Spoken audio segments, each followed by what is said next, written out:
We all remember feeling as if we were living in a war zone. Storm-leveled buildings looked like they'd been bombed. Helicopters buzzing overhead. Armed soldiers on our streets. National Guardsmen and police patrol the islands to keep away not only looters, but residents as well. During the days of waiting for the Isle of Palms government to lift its so-called martial law, patience wore thin and tempers flared as residents tried to outflank soldiers and police to return home.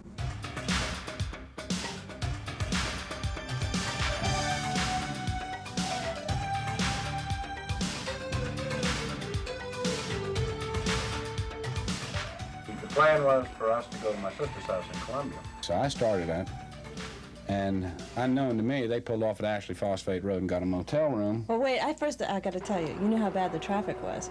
So we pulled off and happened to find a motel room open and said, we'll take it, we'll ride out the storm in North Charleston. I don't think I've ever spent a more frightening night in my whole life. I grabbed the girls up and we put a mattress down on the floor in the bathroom. Friday morning, there were rumors flying that the Breach Inlet Bridge was gone, the Ben Sawyer was, upside down, and there was all kinds of rumors. So to see it nose down in the water was just a shock, but at least it was still there. Just the power is what impressed me the most. Just those boats, just toss them around like toy boats. I took out the sand dunes and literally blew houses apart. And what it did in here, the first time I walked in the door, which was non-existent, it was just topsy-turvy, turmoil, nasty, filthy, mildew, moldy. I got so disgusted with trying to pick up one little item and thinking about saving it. Finally, I raked the whole place out clean. But I don't have any insurance on it. Oh, the house? Oh, not on the contents. Got a brand new house on Solomon's Island. It's washed out in the street. We had it about 50% done. In the meantime, we were living here in the rental. On Isle of Palms? On Isle of Palms. And that's when, I guess, I felt the worst, was seeing the new house down. We're ready to let everybody go back to their house tomorrow. All I can ask you is please, give us one more day. There was a feeling of helplessness on the island residents' part. All they wanted to do was come over and see what they had, or to put a piece of plastic on the roof to save something. We'll take whatever force necessary to stop you from getting on this island. Come on, shoot my ass. Put him down, put him down, put him down.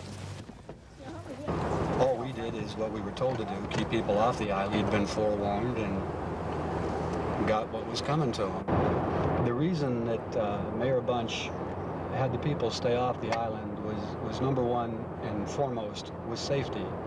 A lot of the buildings were full of propane gas from ruptured propane tanks in the bottom of the building. So we started February 1st, back rebuilding, and we're supposed to be in August, and we're still just a couple weeks away. The contractors have so many houses and so many jobs to do that they just, that I don't think they want to say no to anybody. I had some friends come to town about a month ago. In fact, my brother came back to visit for the first time since he was here the week after the storm. And I said, well, what do you think? Doesn't it look great? And he said, it looks like you still got a long way to go. I think it's wonderful. But I guess to somebody not from around here, it would look a little rough still. I think we really realize that what is important to us now. We think TVs and, material things are important, but they're really not. They can all be replaced. Just as the collapsed Ben Sawyer Bridge became a symbol of Hugo, so did the breach of Pawleys Island. During the storm, the ocean washed out an entire section, literally splitting the island in two. That kind of power is hard to conceive. It was even harder before the storm hit.